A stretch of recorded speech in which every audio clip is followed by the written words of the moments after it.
Hello, mga kamaster, maraming salamat po sa lahat ng tumatangkilik ng The Secretly Rich Man, Gerald Crawford Story. Paki-follow and subscribe mga master para sa mga susunod pang mga kabanata. Isa pala akong rich kid. By 2 years is body. Kabanata 1641. Kapitan Wang kami. Pareho tayong ordinaryong tao. Natatakot kaming mamatay din, alam mo. Nauutal na sabi ni Caleb habang ibinababa ang kanyang ulo ni hindi man lamang ahas na tumingin sa mga mata ni Patrick. Ikaw, ungol na Quest, lumalaking mas nagalit sa ikalawa. Kaya, hayaan mong diretsohin ko ito. Pareho kayong nagtatangka na makatago ng palihim dahil lamang sa takot na mamamatay. Sabi ni Gerald habang nagdagdag ng mas maraming gasolina sa apoy. Pagkatapos ng lahat, wala talaga siyang magandang impression sa duo. Ano man nang marinig ang mga salita ni Gerald, sina Caleb at Malcolm ay napahiya na lalo lamang nilang napababa ang kanilang ulo. Nagalit na galit, iminungkahi ni Quest ang mga taong katulad ng dalawang ito. Tuldok-tuldok, dapat silang makuha, Kapitan Wang. Nang marinig iyon, huminto sandali si Patrick. Paglingon upang tumingin sa Quest, pagkatapos ay casual niyang sinabi, basta kalimutan mo ito. Hindi krimen ang matakot sa kamatayan. Ang pagkuha sa kanila ay medyo hindi kinakailangan. Pagkatapos ng lahat, ang duo ay hindi talaga gumawa ng anumang iligal upang matiyak ang mungkahi ni Quest. Alinmang paraan, hindi talaga nais ni Patrick na pilitin ang duo na sumama sa kanila kaya't bumalik siya upang tingnan sila bago sinabi sa isang maramdamin na tono, anuman ang kaso, kung natatakot kang mamatay, kung gayon umalis ka na. Sa nasabing iyon, nagsimula ng humantong si Patrick sa iba pa, naiwan sina Caleb at Malcolm na malaya nang umalis sa likuran. Para kay Patrick, ang pagpapaalis sa kanila ng maaga ay mas mabuti kaysa sa pagpayag sa mga mahiyain at takot na kalalakihan na manatili sa pangmatagalon. Sa pamamagitan ng pagkuha maaga sa mga pasanin, ang hinaharap na hindi kinakailangang problema ay tiyak na maiiwasan. Anuman sa napagtanto na binibigyan sila ni Patrick ng pahintulot na umalis, kapwa ang mga kalugod-lugod na tao pagkatapos ay kumubkob habang nakaharap sa kanya bago sumigaw, "Salamat, Kapitan Wang." Salamat. Narinig iyon, si Quest ay gumawa ng isang maikling tingin sa kanila bago minisyan at bumalik sa tent. Si Gerald mismo ay hindi mapakali sa dalawa kaya't simpleng dinala niya ang kanyang backpack bago pumasok sa parehong tent na mayroon ang Quest. Napansin ang presensya ni Gerald, si Quest, nagalit pa rin sa turn ng mga pangyayari pagkatapos ay sumimangot, gaano kaganap na nakakagalit. Talagang hindi ko inaasahan na matakot sila sa pagkamatay. Sumagot si Chuck lang pagkatapos ay sumagot si Gerald, aba, hindi tulad ng hindi ako nakarating sa kung saan sila nanggaling. Pagkatapos ng lahat, ang duo ay may maliit na walang karanasan sa adventuring. Sa pag-iisip na iyon, hindi misteryo kung bakit sila takot na sumailalim sa mga mapanganib na gawain. Sinasabi mo yan, ngunit hindi ka ba pareho sa kanila? Bakit hindi ka tumakbo sa kanila? Takang tanong ni Quest. Pagkatapos ng lahat, inisip ni Quest ng una na si Gerald ay katulad ng mga tao tulad ng Caleb at Malcolm. Gayunpaman, tulad ng nangyari, siya ay nagkamali. Wala akong katulad sa kanila. Pagkatapos ng lahat, ako ay isang taong nagsasanay na makamit ang espiritual na kaliwanagan. Sagot ni Gerald sa isang tiwala na tono. Nang marinig iyon, agad na tumayo si Quest bago tumitig kay Gerald na may pagtataka. Matapos ang ilang segundo, sinabi niya pagkatapos, hindi nakakagulat na hindi ka umalis. Upang isipin na talagang nagsasanay ka upang makamit ang espiritual na kaliwanagan.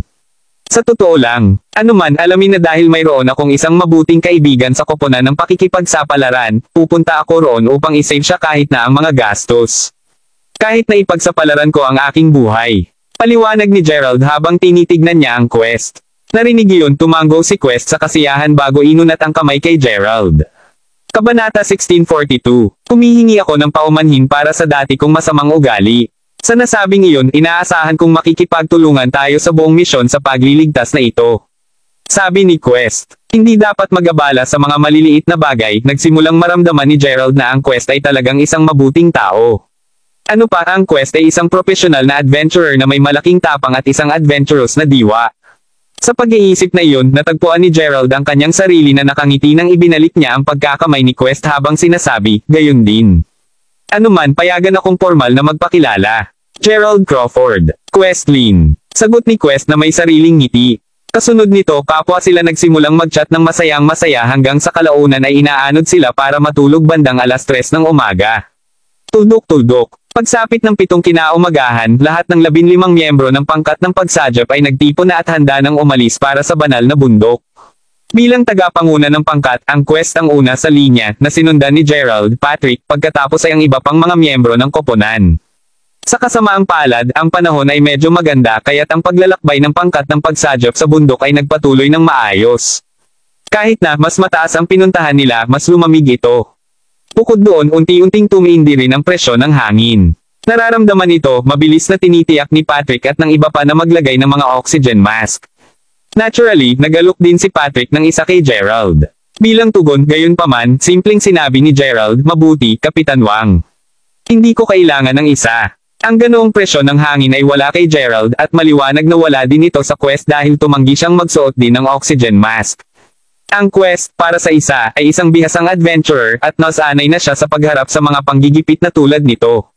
Gayunpaman, hindi niya maiwasang makaramdam ng bahagyang pag-aalala sa kaligtasan ni Gerald, kaya tumalikod siya upang tanungin, "Sigurado ka bang ayaw mong maglagay ng isa, Gerald? Ang presyon ay makakakuha lamang ng mas mababa sa mas mataas na nakuha namin at ang hangin ay magiging mas scarcer pagkatapos." Tuldok-tuldok. Narinig iyon, umiling-iling lang si Gerald bago sumagot, "Huwag kang mag-alala sa akin. Hindi ko kailangang magsuot ng isa." Sinasadya ni Gerald ang bawat salitang sinabi niya. Pagkatapos ng lahat, ang mahahalagang chi sa kanyang katawan ay aktibong nakusyan ang mga negatibong epekto ng presyon. Dahil dito, hindi lamang si Gerald ang hindi naapektuhan ng mga nagyayelong temperatura, ngunit patuloy din na napapanatili ni Gerald ang kanyang paghinga. Sa katiyakan ng tunog ni Gerald, wala nang sinabi si Quest. Kahit na mayroon na siyang bagong pananaw kay Gerald na iniisip na ang kabataan ay iba sa iba. Anuman, ang pangkat ng pagsadyop sa wakas ay nakarating sa isang lugar na pamamahinga pagkatapos ng paglalakad ng higit sa 3 oras. Habang nagpapahinga pansamantala, sinuri muli ni Patrick ang kanilang kinalalagyan bago sinabi, "Oh sige, kasalukuyan kaming nasa taas na 3,000 talampakan paakyat sa banal na bundok. Mula sa naipon namin dati, ang iba pang pangkat ng pakikipagsapalaran ay nawala sa halos 9,800 mga paa. Sa nasabing iyon, nasa 3 lamang kami ng aming paglalakbay sa kung saan kailangan naming makarating. Iminumungkahi kong subukan naming maabot ang aming target na lokasyon bago lumala ang panahon, Kapitan Wang. Pagkatapos ng lahat, ang mga kondisyon ng panahon dito ay mukhang mas malala kaysa sa una nating inaasahan. Sa nasabing iyon, kahit na ang kaunting pagbabago sa panahon ay makakahadlang sa ating pag-unlad sa bundok." Sabi ni Quest habang nakatingin kay Patrick. Habang ang natitira, 6,800 talampakan ay maaaring hindi masyadong masama sa isang paglalakad sa papel, sa katunayan, napakalayo sa kinalalagyan nila ngayon. Ano pa, habang kinuha ang pangkat ng mga 3 oras lamang upang makarating sa 3,000 talampakan ang taas, ang lupain na kailangan nilang daanan ng mas maaga ay hindi masama sa darating. Pagkatapos ng lahat, kung mas mataas ang kanilang pinuntahan, mas hindi pantay ang makukuha ng lupain ng banal na bundok. Ang matarik na mga bangin para sa isa ay tiyak na magiging mas madalas at kung hindi sila maingat, ang pagdulas ng isa ay hindi ganap na wala sa tanong. Sa pag-iisip na iyon, ang pangkat ng pagsadyop ay nagtapos muli pagkatapos makumplito ang kanilang maikling pahinga. Hindi nagtagal bago ang pangkat ng pagsadyop ay nakasalamuha. Walang karagdagang kalsada upang pag-usapan kung nasaan sila ngayon. Mahalaga, nangangahulugan iyon na ang tanging paraan upang magpatuloy ay ang umakyat sa isang matarik na bangin sa harap nila. Tuldok-tuldok. Sa pagtingin sa ilalim ng 300 talampakan na malalim na kailaliman sa ibaba niya, maaaring sabihin ni Gerald na marami ang tiyak na makaramdam ng takot-takot mula lamang sa nakikita kung gaano kalalim ang pagkahulog. Kahit na, hindi tulad ng iba na may iba pang pagpipilian. Pagkatapos ng lahat, tiyak na kukuha ito ng labis na oras at lakas para bumalik sila at subukang maghanap ng ibang kalsada. Sa pag-iisip na iyon, ang matarik na bangin ay talagang tulad ng kanilang tanging paraan ng pagsulong. Sa kabutihang palad, hindi ito ang unang rodeo ng Quest. Ang diskarte ay nasukat ang mga banhil na ganito dati kaya't sa totoo lang hindi ito masyadong mahirap para sa kanya. Sa pag-iisip na iyon, pinanood ng bawat isa habang kumukuha ng lubid si Quest na may nakakabit na kawit bago ito ihulog patungo sa isang bato sa ibabaw ng bangin. Matapos masubukan kung gaano katatag ang pagkakabit ng bato sa bato, madali nang umakyat ang lubid sa lubid.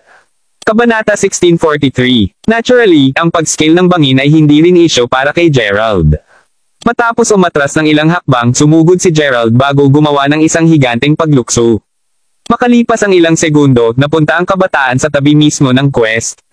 Nang makita iyon, naramdaman ni Quest at ng iba pa ang pagbagsak ng kanilang mga panga. Ano ang napakalawak na kakayahan sa paglukso? Tunay na siya ay isang tao na nagsasanay na makamit ang espiritual na kaliwanagan. Sa paglaon ay natalo ang kanilang pagkabigla, ang iba ay mabilis na nagsimulang umakyat din sa lubid, ito ay kapag ang karamihan sa kanila ay nakaakyat na sa bangin nang marinig ang biglang dagindong ng kulog. Kasunod nito, ang panahon ay nagsimulang magbago ng medyo mabilis at madaling panahon, natakpen ng madilim na ulap ang bawat pulgada ng kalangitan. Naiintindihan na ang panahon ay magiging mas kaaya-aya, si Patrick na matigas ang ulo tungkol sa huling akyat sa talampas, nag-aalalang inatasan, lahat, magmadali. Kapag nakarating na ang lahat sa tuktok, mabilis na sinimulang akyatan din ni Patrick ang lubid, syempre, ang kaguluhan ay palaging hindi na ipahayag. Ang iba ay malaki ang pagkasuot ng lubid kaya't sa kalahati natapos ito sa paggulat. Pinapanood ang sobrang takot nang magsimulang mahulog si Patrick sa kailaliman, ang ibang mga kasapi ng koponan ay agad na sumisigaw, Kapitan Wang. Mabilis na kinalas ni Gerald mismo ang lubid sa baywang niya bago ito ihulog patungo kay Patrick. Nang makipag-ugnay sa nahuhulog na tao, ang lubid ay agad na ibinalot sa kanya. Napagtanto kung ano ang nagawa ni Gerald pagkatapos ay sumugod sa kanya si Quest habang sumisigaw sa iba pa, magmadali at tulungan mo siya.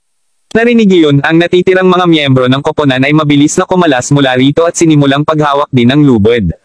Matapos ang kaunting pagsisikap, lahat sa kanila ay matagumpay na hinaila pabalik si Patrick pabalik.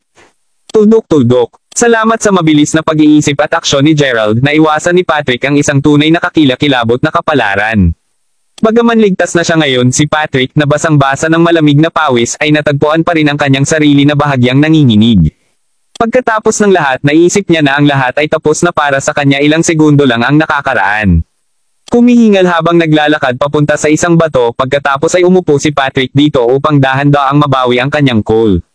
Nang makita iyon, pagkatapos ay lumakad sa kanya si Gerald bago maglupasay sa tabi ni Patrick at nagtanong sa nag-aalala na tono, ayos ka lang, Kapitan Wang? Nanginginig pa rin ang bahagya sa takot, umiling-iling si Patrick habang sumasagot, ako, ayos lang ako. Tuldok-tuldok. Anuman, salamat Gerald. Kung hindi dahil sa iyo, patay na ako ngayon. Bilang tugon, simpleng ngumiti si Gerald ng banayad bago mapakumbabang sumagot ng hindi na kailangang magpasalamat sa akin. Tungkulin kong tulungan ang isang kasama sa koponan. Sa kabila ng nakakaantig na sandali, ito ay noong nagsimulang bumagsak ang nyebe. Sa sobrang lamig ng pag-ihip ng hangin, sumigaw si Quest pagkatapos masama ang hitsura ng mga bagay. Kailangan nating maghanap ng isang lugar upang tumira muna. Ang pagtatangkang sukatin ng bundok sa gayong panahon ay praktikal na magpakamatay at naunawaan ito ng lahat. Habang totoo na sumasailalim sila ng isang misyon sa pagliligtas, hindi ito sapat na malaking emergency para sa kanilang lahat na ipagsapalaran ang kanilang buhay. Sa pag-iisip na iyon, ang pinakamahusay na magagawa nila sa ngayon ay ang maghanap ng masisilungan at hintayin lumabas ang snowstorm. Matapos tumingin ng kaunti, nagawa ng Quest na hanapin ang isang maluwang na lugar sa ilalim ng isang matarik na bangin. Habang ang lahat sa kanila ay mabilis at masaya na pumasok sa lugar upang sumilong, narinig ng lahat ng biglang sumigaw si Quest, hoy, tingnan mo doon. May mga palatandaan na ang iba pa ay nanatili rito. Nang marinig iyon, mabilis na tumakbo si Gerald at Patrick sa tabi ni Quest. Totoo sa kanyang mga sinabi, isang tumpok ng nasunog na uling ang makikita roon. Maliwanag na ang iba ay nagsunog dito dati. Ang pangkat ng pakikipagsapalaran ay maaaring manatili dito bago upang maiwasan ang isang bagyo ng nyebe. Kabanata 1644. Matapos maglupasay upang siyasatin ang tumpok ng nasunog na uling para sa isang maikling sandali, sinabi ni Patrick na ito ay bago pa rin. Ang mga nag-apoy ay dapat na manatili dito mga 2 araw na ang nakakalipas. Narinig iyon, lumingon sina Gerald at Quest upang magkatinginan. Ito ay magandang balita. Pagkatapos ng lahat, hindi bababa sa pinatunayan nito na ang koponan ng pakikipagsapalaran ay buhay pa rin 2 araw na ang nakakalipas. O sige, magsilong lamang tayo rito sandali. Ipagpatuloy namin ang aming paglalakbay sa sandaling ang snowstorm ay natapos na. Sabi ni Quest habang inilapag ang kanyang backpack bago umupo upang makatipid ng enerhiya. Habang ang iba ay gumawa ng pareho, pinili ni Gerald na ipagpatuloy ang pagsisiyasat sa halip. Maya-maya, tinawag ni Gerald sina Quest at Patrick. Ginoo, si Lin at si Captain Wang, nasuri ko ng kaunti ang nakapalibot na lugar at nalaman ko na walang ibang mga landas upang magpatuloy. Ang tanging paraan upang umakyat sa bundok mula sa puntong ito ay sa pamamagitan ng pag-akyat. Upang suportahan ang pahayag na iyon, tingnan lamang doon. Kung pipilipit ka ng kaunti, maaari mong makita ang mga marka ng alitan. Ipinapalagay ko na kung saan ang mga tao mula sa pakikipagsapalaran na koponan ay naghang ng kanilang lubid. Paliwanag ni Gerald habang tinuturo ang mga bakas. Matapos marinig ang lahat ng iyon, parehong sumang-ayon sina Quest at Patrick sa pagsusuri ni Gerald. Sabihin mo sa akin, Gerald, paano mo sasabihin na dapat nating ituloy ito? Tanong ni Patrick sabay lingon nito kay Gerald. Sa gayon mula sa kung paano ko ito nakikita, ang aming pinakamahusay na pagpipilian sa ngayon ay para sa akin at kay G. Ray na magtungo upang mag-scout ng maaga. Maaari kang maghintay ng ikaw at ang iba pa rito. Kapag natagpuan na namin ang koponan ng pakikipagsapalaran, magkakasama kaming muli sa inyong lahat. Paano ang tunog na iyon? Sagot ni Gerald. Ito ay isang napakatarik na pag-akyat, halos 30 talampakan ang taas. Sa pag-iisip na iyon, natatakot si Gerald na ang isang nakasisiglang sitwasyon, katulad ng hinarap ni Patrick kanina, ay ulitin kung maraming tao ang nag-scout. Anuman matapos marinig iyon, kumarap si Patrick sa quest bago tanungin, ano ang sasabihin mo doon, Jeline? Sasang-ayon ako kay Gerald. Magmamasid kami ng maaga. Sagot ni Quest na sang-ayon. Magaling. Dahil wala namang mga pagtutol, gawin na lang natin iyon. Sabi ni Patrick. Kasunod nito, parehong naghanda kaagad sina Quest at Gerald. Matapos may pasok ang lahat ng kinakailangang kagamitan sa kanilang mga backpacks, bumalik sila sa 30 talampakang taas na talampas. Tuldok-tuldok. Naghahanap ng tingin, natagpuan ni Quest ang kanyang sarili na bahagyang nakasimangot habang tinanong niya, medyo masyadong mataas para sa aking kagustuhan. Paano mo masasabi na makakabangon tayo doon? Ang pag-aalala ni Quest ay ginagarantiyahan dahil hindi lamang ang talampas na napakataas, ngunit tila may napakaliit na mukhang sapat na matibay upang magamit bilang pagkilos. Siyempre, habang nahanap ng Quest na ito ay isang medyo walang pag-asang sitwasyon, hindi ito isang problema para kay Gerald. Iwanan mo na lang sa akin, Jeline. Sagot ni Gerald na may isang tiwala ng ngiti habang naglalabas ng isang piraso ng anteng-anteng na papel pati na rin isang panulat. Pwede, alam mo kung paano gumawa ng mga lihim na diskarte sa talismans.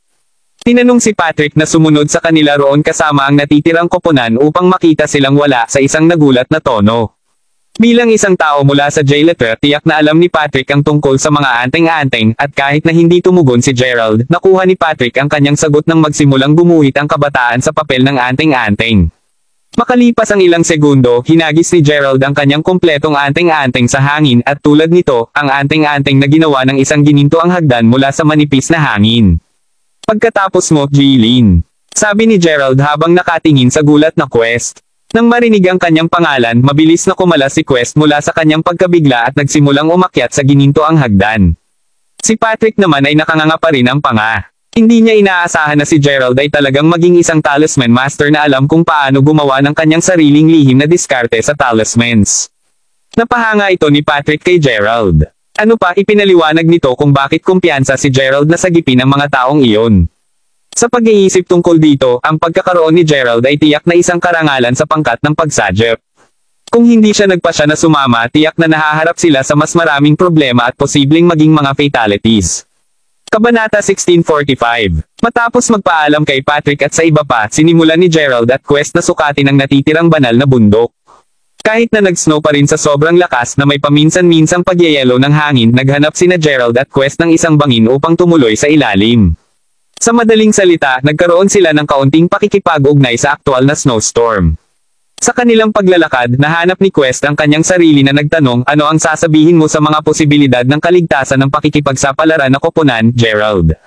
Hindi ko masasabi na sigurado pero sa palagay ko dapat buhay pa rin sila. Ipinapalagay kong sila ay kasalukuyang nakakulong sa isang lugar sa bundok na ito. Sagot ni Gerald na may umaasang tono. Si Gerald para sa isa ay tiyak na umaasa na sila ay buhay pa. Hindi niya matiis ang pag-iisip na mamatay si Nori sa snowstorm na ito. Inalis ang mga saloobin, tinanong ni Gerald, anuman, gaano ang pag-unlad na ginawa namin, Jeline? Mula sa kung ano ang makokolekta ko, dapat na nasa altitude na 7,500 talampakan tayo ngayon.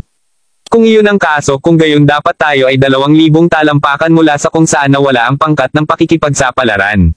Sa paghusga mula sa aming kasalukuyang bilis ng pag-unlad, kakailanganin namin ng 2 pang oras upang maabot ang lugar na iyon. Sagot ni Quest habang binabasa niya ang impormasyong ipinapakita ng kanyang smartwatch. Habang tiyak na mas malapit sila sa lugar ngayon, ang paglalakbay doon ay malayo pa rin sa. Sa sandaling iyon, naririnig ang isang maingay na kulog ng kulog. Napakalakas ng tunog kaya't ang buong bundok ay agad na nagsimulang umiling ng bahagya. Napagtanto kung ano ang nangyayari, mabilis na sinabi ni Quest, ito ang maaaring maging tanda ng isang avalanche. Narinig iyon, agad na nagsimulang tumingin si Gerald sa paligid upang surveyan ang lugar. Ngunit sa kanyang pagkabigo, walang anuman upang maprotektahan sila laban sa isang papasok na avalanche. Nakasandwak sa pagitan ng dalawang dingding na bato, kapwa alam ng mga ito na kung hindi sila mabilis mag-isip, tatamaan sila ng avalanche at pagkatapos ay itapon sa kailaliman sa dulo ng lambak. Sa puntong iyon tiyak na magiging piraso sila. Parang wala kahit saan na magtatago, Gerald. Ano ang dapat nating gawin? Nag-aalalang tanong ni Quest. Sa kabila ng pagiging isang taong may masaganang karanasan sa pakikipagsapalaran, pakiramdam ni Quest ngayon ay bahagyang kinilabutan sa tila walang pag-asang sitwasyon na ito. Matapos ang ilang segundo, mabilis na nakuha ni Gerald ang kanyang kit na gumagawa ng anting-anting bago sabihin, huwag kang mag-alala, may ideya ako. Sa nasabing iyon, mabilis na nagsimulang gumuhit si Gerald sa anting-anting. Ang pangalawang tapos na siya pagkatapos ay itinapon ito ni Gerald na hinihimok ang isang gininto ang sinag ng ilaw upang balutan ang pareho sa kanila. Isang kalasag ng ilaw na nabuo sa oras mismo ng pagbagsak ng avalanche sa kanila. Sa kabutihang palad, ang gintong kalasag ay sapat sa paggabay sa avalanche na malayo sa kanila, pinananatiling ligtas sina Gerald at Quest. Matapos ang tila isang kawalang hanggan, wala nang ibang mga tunog ang maririnig. Ligtas pa rin sa ilalim ng isang layer ng nyebe pagkatapos ay tinanggal ni Gerald ang nyebe sa itaas nila. Ligtas sila. Sa sandaling umakyat si Quest na may huff, sumunod si Gerald pagkatapos. Napabuntong hininga si Quest na matapat na nanginginig pa rin ng kaunti pagkatapos ay sinabi, salamat sa Diyos nandito ka sa akin, Gerald. Tuldok-tuldok. Kung hindi man tiyak na mapapahamak ako. Nakangiting pagbabalik sa kanya, simpleng pag-iling ni Gerald sa katahimikan bago ipagpatuloy ang paglalakbay sa bundok kasama si Quest. Mga 1 oras at kalahati ang lumipas nang sa wakas ay narating nila ang lugar. Tuldok-tuldok. Pagdating ng kalahating oras ng mas maaga kaysa sa inaasahan, ang lugar na kanilang kinaroroonan ay nasa taas na 9,800 mga paa. Ngayon mas malapit sa tuktok ng bundok, sinimulan ni Gerald at Quest ang pag-scan sa lugar sa ibaba nila. Sa kasamaang palad, ang makakapal at maulap na ulap na saan man mas mababa sa kanila ay sumaklaw sa karamihan ng kanilang pagtingin. Dahil dito, wala sa kanila ang makakahanap ng anumang mga pahiwatig ng maaaring mangyari sa pakikipagsapalaran koponan. Makalipas ang ilang sandali, lumakad si Quest kay Gerald bago magtanong na may isang malalim na noo sa kanyang mukha, tila walang anumang mga bakas ng kanilang pagiging narito sa lahat. Maaaring wala talagang nangyari sa kanila dito. Kabanata 1646. Narinig iyon, ipinikit lamang ni Gerald ang kanyang mga mata sa katahimikan, kumakalat ng kanyang banal na kahulugan upang aiskan ang natitirang tuktok ng bundok. Nakalulungkot, ang saklaw ng kanyang banal na pandama ay limitado, kaya't hanggang sa ilang daang talampakan lamang siya nakapag-scan. Kahit na hindi iyon isang maliit na saklaw sa anumang paraan, hindi pa rin makahanap si Gerald ng anumang mga bakas ng koponan ng pakikipagsapalaran pagkatapos ng medyo matagal. Sa paglaon, natagpuan ng Quest ang kanyang sarili na nagtanong. Tuldok-tuldok. Sabihin, sa palagay mo ba wala ang koponan ng pakikipagsapalaran dahil tumungo sila sa bundok? Nang marinig iyon, lumingon si Gerald kay Quest. Kahit na ang mungkahi ay napakinggan, hindi ito ganap na wala sa tanong. Pagkatapos ng lahat, dahil may mga zero na bakas ng koponan ng pakikipagsapalaran dito, ang tanging ibang paraan na maaari nilang puntahan, nang hindi mauntog sa pangkat na nigil iligtas, paakyat sa bundok. Tuldok-tuldok. Iyon ang maaaring maging kaso. Dahil nandito na rin tayo, magpatuloy tayo sa bundok upang suriin. Sagot ni Gerald bilang pagsang-ayon. Sa pamamagitan nito, pareho silang nagpatuloy sa pag-scale ng bundok. Tuldok-tuldok. Dahil maaari siyang mamatay ng mas maaga nang wala ang interbensyon ni Gerald, ang Quest ngayon ay may lubos na pagtitiwala kay Gerald. Naramdaman niya na hanggat nanatili siyang malapit kay Gerald, tiyak na ligtas itong makakalabas. Tuldok-tuldok. Anuman pagkatapos maglakad ng ilang sandali na may banayad na simoy at mga snowflake na hinahaplos ang kanilang pisngi sa buong panahon, ang duo kalaunan ay dumating ng 11,000 talampakan sa ibabaw ng dagat. Pagdating, sinalubong kaagad sila nang makita ang isang yumib. Sa kung gaano kadilam ang loob nito, nakita agad ni Gerald at Quest ang kanilang sarili na mag-ingat dito. Nakatayo sa bakana ng yumib, natagpuan ni Quest ang kanyang sarili na sinasabing gaano kaiba. Tuldok-tuldok. Isang kuweba sa gitna ng kung saan. Sa katunayan. Kaya, tara na at tignan natin ang paligid. Sagot ni Gerald habang nagsisimulang maglakad papasok sa yumib. Matapos ang ilang mga hakbang sa pareho silang kumuha ng kanilang mga glow stick bago ay aktibo ang mga ito. Ang pagkakaroon ng isang ilaw na mapagkukunan bawat isa, ang duo pagkatapos ay nagpunta sa karagdagang sa yumib. Kahit na ang kuweba ay tahimik, ito ay medyo mamasa-masa din. Sa nasabing iyon, paminsan-minsang mga patak ng tubig ang maririnig tuwing paminsan-minsan habang sila ay naglalakad. Maya-maya pareho silang napahinto nang makita nila ang isang mahina na kulay kahel na glow mula sa loob ng kuweba. Ito ay ang ilaw ng isang apoy sa kampo at ang duo ay maaaring makakita ng kumikislap na mga anino paminsan-minsan. Sa pagtingin sa isa't isa, naramdaman ni Gerald at Quest na dapat na sa wakas ay natagpuan nila ang pangkat ng pakikipagsapalaran. Matapos ang matuli na paglalakad patungo sa ilaw na mapagkukunan, ang duo ay sinalubong ng paningin ng maraming natutulog na tao na nakahiga sa mga pader na bato ng Yumib.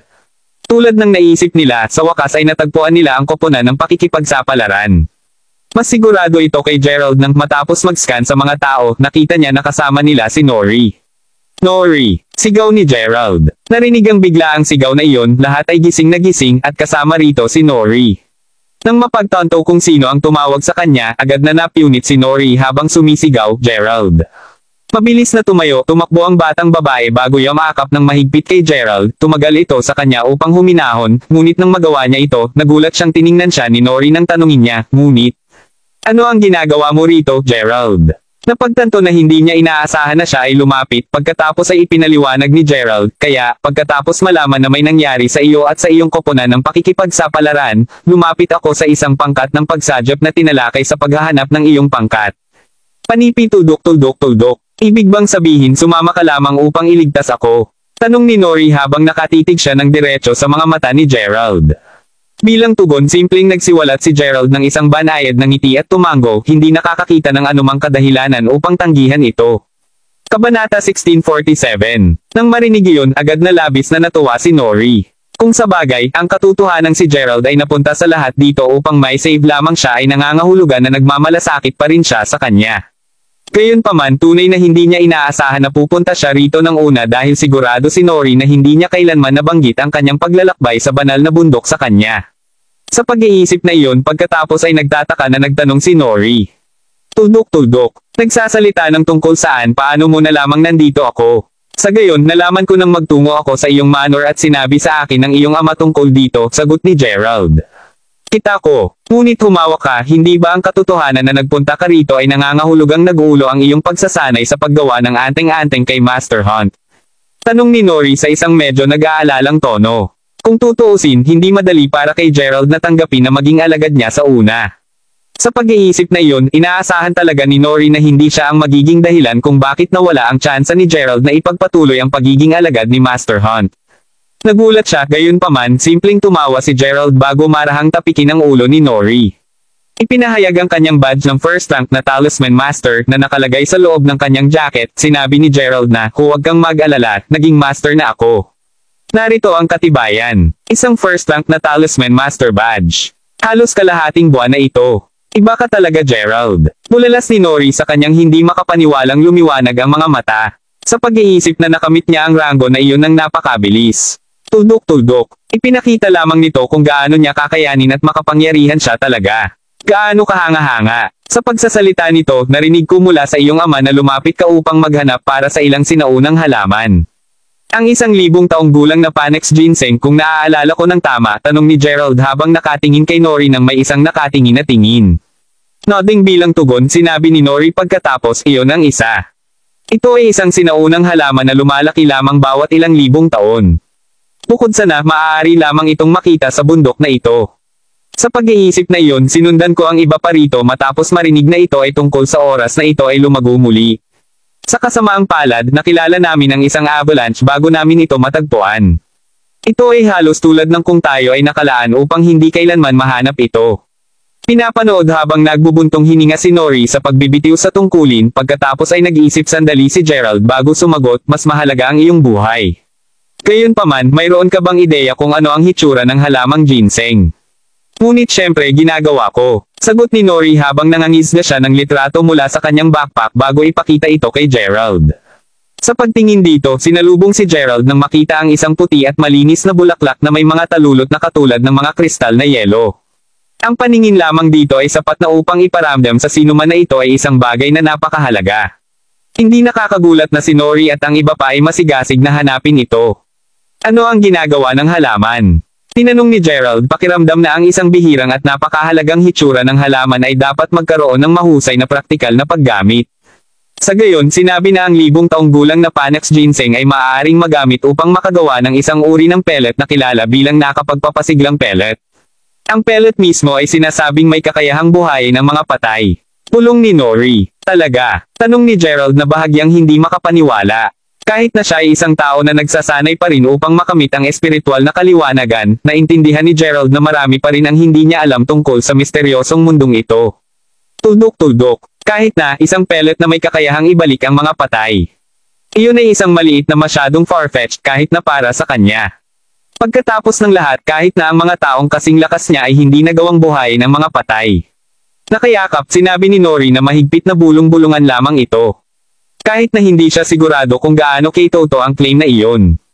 Sa sandaling iyon lumakad si Quest sa duo bago magulat pagkatapos ng ilang pag-check sa paligid, nalaman ko na iilan lamang sa mga miyembro ng koponan ang dumaranas ng menor de edad na pinsala. Ang natitira ay mabuti na lang. Sa nasabing iyon maaari na tayong mag-impake at magsimulang umalis sa lugar na ito. Panipi, Kabanata 1648. Masarap pakinggan iyan. At sumasang-ayon ako, mas maaga kaming umalis mas mabuti. Sagot ni Gerald. Ngayon na natagpuan nila ang koponan ng pakikipagsapalaran sa isang piraso, kailangan nilang magsimulang maglakad pababa sa parehong paraan na kanilang naisip upang makasama muli ang natitirang pangkat ng pagsadyep. Kapag tapos na iyon, magsisimula na silang bumababa ng bundok. Habang si Gerald ay nagtataka pa rin tungkol sa 1,000 taong gulang na Panax ginseng, ayaw niyang ipagsapalaran ang buhay ng lahat upang hanapin lamang ito. Bukod, hindi ito isang napatunayan na katotohanan na talagang nabuhay nito ang mga patay. Sa pag-iisip na iyon, ang koponan ng pakikipagsapalaran ay nagsimulang maglakad pababa ng bundok. Tulad ng sinabi, ang pagbaba ng isang bundok ay laging mas madali kaysa sa paakyat sa isa. Ang pagdaragdag nito sa katotohanang si Gerald at Quest ay nagbibigay ng kanilang tulong, ang paglalakbay na pababa ay naging mas madaling dalhin. Sa pag-iisip na iyon, kalahating oras lamang ang ginugol ng grupo upang bumaba sa kalahati ng bundok. 10 minuto bago sila muling makasama ang grupo ni Patrick, gayunpaman, biglang sumulpat ang ilang mga puting lobo sa bundok. W. Lobo. Sumigaw ng maraming mga tao mula sa koponan ng pakikipagsapalaran habang kaagad nilang sinisibol ang bundok sa takot. Mismong si Gerald ang humarap sa Quest bago mag-utos ng Quest. Ihatid mo muna ang iba. Haharapin ko ang mga lobo na ito. Narinig iyon, sumagot si Quest pagkatapos, sige, ngunit mag-ingat. Siguraduhin bumalik ka sa isang piraso. Sa pamamagitan nito, agad na sinimulan ng Quest ang pagbabantay na ang natitira ay ginawang ligtas. Kapag ang karamihan sa kanila ay nasa isang ligtas na distansya, bumalik si Quest upang tingnan kung paano ang ginagawa ni Gerald. Tuldok-tuldok, makita lamang ang lahat ng mga lobo na sumisingil patungo sa kabataan. Sa sandaling iyon si Quest at si Nori na tumalikod upang suriin si Gerald ay nakatingin lamang ng malapad ang mata habang si Gerald at ang mga lobo ay sabay na bumulusok sa lambak. Gerald! Sigaw ni Nori, ang puso niya ay puno ng matinding sakit habang pinagmamasdan siyang nawala mula sa paningin. Kahit na ang Quest ay tulad ng pagkabigla sa paglipas ng mga kaganapan, mabilis niyang sinimulan ang pagkaladkad kay Nori sa kanyang braso upang muling makatipan kasama ng iba pa mula sa pakikipagsapalaran koponan. Bitawan mo, kailangan kong hanapin si Gerald. Sigaw ni Nori nang mabilis na sinimulan ng Quest ang iba pa pabalik sa kinaroroonan ni Patrick. Kahit na sinubukan siya ni Nori na pinakamahirap na mabawasan mula sa paghawak ni Quest, ang Quest ay tiyak na hindi tungkol sa payagan siyang ilagay ang kanyang sarili sa panganib. Sa pag-iisip na iyon, pansamantalang itinali niya ang mga pulso sa kanya ng isang lubad upang madaling mapababa siya kasama ng iba pa. Sa kabila nito, tinangka pa rin ngayon ng maluha-luha na si Nori na magpumiglas na malaya sa kanyang mga hadlang habang siya ay umiiyak, mangyaring. Tiyak na buhay pa siya. Mangyaring pakawalan mo akong hanapin siya. Hindi pinapansin ng kanyang mga daing sa kalaunan ay nakabalik ang lahat sa kinaroroonan ng pangkat ng pagsadyap, nang makita kung paano lumungkot ang hitsura ni Nori at napagtanto na wala si Gerald, natagpuan ni Patrick ang sarili na nagtanong. Tuldok-tuldok, ano ang mali? Nasaan si Gerald? Ibinaba ang kanyang ulo, tumagal sandali si Quest bago sumagot. Habang pababa ng bundok, nabangga namin ang ilang mga puting lobo. Nakipaglaban sa kanila si Gerald upang bigyan kami ng silid upang makatakas. Tuldok-tuldok. Gayunpaman sa huling mga segundo, lahat ng mga lobo ay sabay na sinisingil sa kanya, at lahat sila ay nahulog sa lambak. Anong? Ungol ni Patrick na laking gulat niya na hindi man lang siya nakasabi ng iba pang saglit. Pagkatapos ng lahat, sino ang maaaring asahan na maganap ang gayong aksidente? Kahit na, matagumpay na nasadyap ang pangkat ng pakikipagsapalaran. Sa madaling salita, matagumpay ang misyon. Sa pag-iisip na iyon, mabilis na inalog ni Patrick ang kanyang pagkabigla bago idineklara, bumaba muna tayo sa bundok. Kapag nakuha namin ang lahat sa kaligtasan, bubuo kami ng isa pang koponan ng pagsadyap upang simulang hanapin si Gerald. Narinig iyon, pinilit ang lahat na sumang-ayon. Pagkatapos ng lahat sila ay may kamalayan na hindi pa sila nasa labas ng panganib. Ano pa, wala lamang sapat na mapagkukunan ng tao upang maglunsad ng isang agarang party sa paghahanap. Sa pag-iisip na iyon, ang pinakamahusay na paglipat sa ngayon ay upang bumalik sila sa ilalim ng bundok bago magpasya sa kanilang susunod na hakbang. Walang kahit na nakakaalam kung si Gerald ay kabilang pa rin sa buhay. Habang nagsisimulang bumababa ang grupo sa bundok, makikita mismo ni Gerald na nakahiga ng tahimik sa ibabaw ng ilang mga kagubatan sa pinakamalalim na bahagi ng banal na bundok. Kabanata 1649. Nagkalat sa paligid niya ay ang mga bangkay ng mga puting lobo mula noon na namatay sa epekto. Sa sobrang tigas ng katawan ni Gerald, hindi nakapagtataka kung bakit hindi lamang siya nakaligtas, ngunit halos hindi siya nakaranas ng anumang pinsala. Dahil dito, hindi nagtagal bago siya dahan-dahang gumising. Sinusuri kung siya ay nagdusa ng anumang pinsala, Gerald ay galit na malaman na ang kanyang katawan ay A-okay. Matapos ang paglukso sa mga halaman, pagkatapos ay nakuha ni Gerald ang kanyang maliit na kutsilyo at sinimulang hiwain ang karne sa mga puting lobo. Dahil hindi niya alam kung gaano pa siya katagal mananatili dito, alam ni Gerald na kailangan niyang mag-ipon ng pagkain habang kaya niya. Kapag nakatipon na siya ng sapat, nagsimulang maglakad-lakad si Gerald upang tipunin ang kanyang mga gulong. Gayunpaman, ang nasaksihan niya kaagad ay walang kinalaman sa isang utopia. Nakatitig sa pagtataka, ito ang kauna-unahang pagkakataon na nakita ni Gerald ang napakagandang lugar. Napakaganda nito, sa katunayan, na alam lang ni Gerald na ang gayong lugar ay hindi maaaring magkaroon ng kung saan man. Habang nagpatuloy siya sa paglalakad sa mala fairyland na lugar, nagulat si Gerald nang biglang marinig ang isang banayad at halos walang katuturan na tinig ng babae na nagsasabing, "Sino ang nandyan?" Pagbukas upang harapin ang pinagmulan ng boses, kagad na sinalubong si Gerald ng isang babae, na may puting damit na muslin at may mahabang kamay na espada, na papalabas sa kagubatan. Tuldok-tuldok. Kuminto malapit kay Gerald pagkatapos ay pinagmasdan niya habang itinuturo sa kanya ang espada. Sa halip na matakot, mas natigilan si Gerald kaysa sa anupaman. Upang isipin na ang gayong isang walang kamukhang babaeng may purong ugali ay talagang nasa lugar na ito. Matagal pa siyang tinitigan, si Gerald kalaunan ay kumalas mula dito bago sumagot, "Ako ay nahulog mula sa banal na bundok at kahit papaano ay nasugatan dito." Nang marinig iyon, tumaas ang isang maliit na kilay. Sa pagtingin sa kanya sa halip na may pag-aalinlangan, tinanong niya, "At sinasabi mo sa akin na ang pagbagsak dito ay hindi ka nasaktan?" Tama siyang makaramdam ng pag-aalinlangan. Pagkatapos ng lahat, si Gerald ay tumingin perpektong pagmultahin sa kabila ng kanyang mga paghahabol. "May dahilan para dyan. Kita mo, ako ay isang tao na nagsasanay na makamit ang espiritual na kaliwanagan. Dahil dito, ang mga naturang taas ay hindi talagang isang bagay sa akin." Paliwanag ni Gerald. "Ikaw ba ay talagang isang tao na nagsasanay upang makamit ang espiritual na kaliwanagan?" Tinanong ang babae, halos para bang nais niyang maging ganap na sigurado sa kanyang inaangkin. Matapos makita kung gaano ang determinadong tumango si Gerald bilang tugon, naramdaman ng babae na malamang ay nagsasabi siya ng totoo. Nagpa siya na maniwala sa kanya sa ngayon pagkatapos ay ibinaba niya ang kanyang espada bago ito siyedang. Nang makita na siya ay hindi gaanong nakabantay sa kanya, kinuha ni Gerald ang pagkakataong magtanong.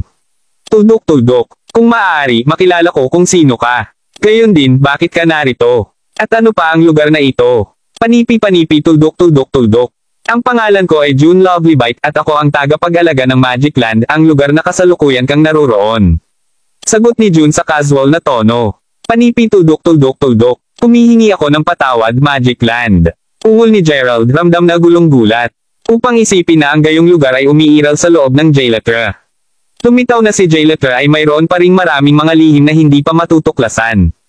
Tuldok-tuldok. Ang Jailetra ay tunay na isang misteryosong lugar. Anuman, sinenyasan ni June si Gerald na sundan siya. Pagkatapos lumipad ng kaunti, nakarating sila sa isang liblib na bahay, doon ako nakatira. "Papayagan kitang magpahinga dito ng isang gabi. Pagdating ng bukang liwayway, ilalabas kita palabas ng lugar na ito." Sabi ni June. "Gaano katagal ka pa nakatira dito, Hunyo?" Tanong ni Gerald. Mula sa kung ano siya nakapagtipon, si June ay hindi pakiramdam tulad ng isang tao na kabilang sa totoong mundo. Kung magiging matapat siya, tila mas katulad siya ng ilang sinaunang engkanto. 2,000 taon o higit pa. Kabanata 1650. Ang pangalawa ay narinig niya iyon, agad na nanlaki ang mga mata ni Gerald. Bagaman naisip niya na mali ang naririnig niya, mabilis niyang napagtanto na hindi iyon ang kaso. 2,000 taon. Tuldok-tuldok. Upang isipin na ang batang may hitsura ng babaeng ito ay hindi bababa sa 2,000 taong gulang. Nakakakilabot. At isiping na natili siya rito, nananatiling ganap na hindi natuklasan sa buong panahong iyon. Anong uri ng tao kahit noong Hunyo? Kung hindi siya nahulog sa lambak, maaaring napalampas din ni Gerald sa kanya. Nang makita na wala ng ibang mga katanungan si Gerald, kinuha ni June ang pagkakataong magtanong, ngayon kung gayon, sapat tungkol sa akin. Bakit ka napunta sa banal na bundok? Nang marinig iyon, naalala ni Gerald kung bakit si Nori at ang iba pa ay umakyat sa bundok.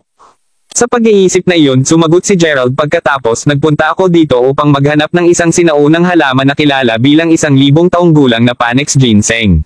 Ikaw, ay dumating dito na naghahanap ng halaman na iyon. Ano ang kailangan mo dito? Sinusubukan mo bang lumikha ng isang nakakapanibagong pellet? Tanong ni June habang nakakunot ang noo niya habang nakatingin kay Gerald. Oh, may alam ka ba tungkol dito? Tinanong ni Gerald na sigurado na ngayon na alam ng Hunyo ang tungkol sa halaman kaysa sa kanya. Ang 1,000 taong gulang na Panax ginseng ay isang napakahalagang halaman sa Magic Land. Tuldok-tuldok. Pagkatapos ng lahat, lumalaki lamang ito isang beses bawat 1,000 taon.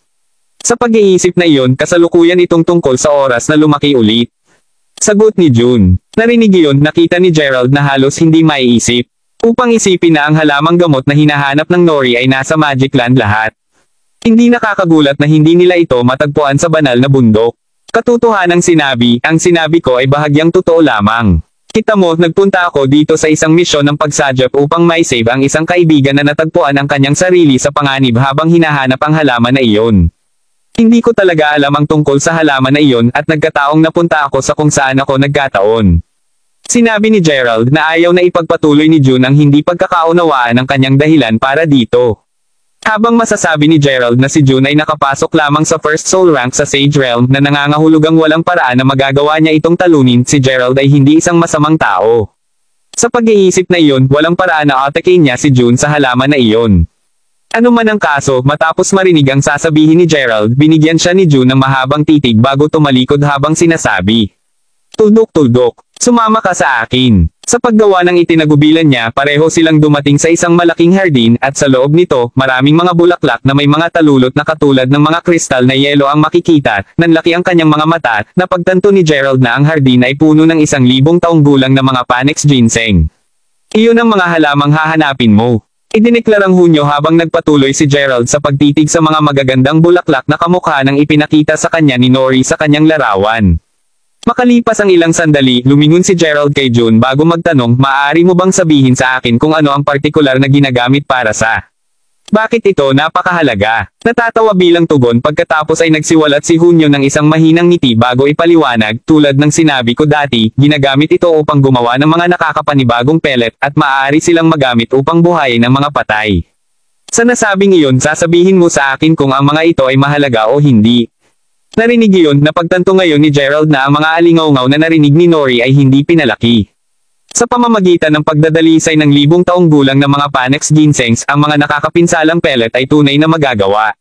Kung gayon, mayroon bang nakapagpapasiglang pellet na nagawa? Tanong ni Gerald. Hindi nagbigay ng verbal na tugon, sa halip ay naglabas si June ng isang scroll mula sa isa sa kanyang mangas bago ibigay kay Gerald. Nagtataka, binuksan ni Gerald ang scroll at dahan-daang nagsimulang mag-scan sa pamamagitan nito upang masumpungan lamang ang sarili na lalo siyang nabigla habang binabasa niya.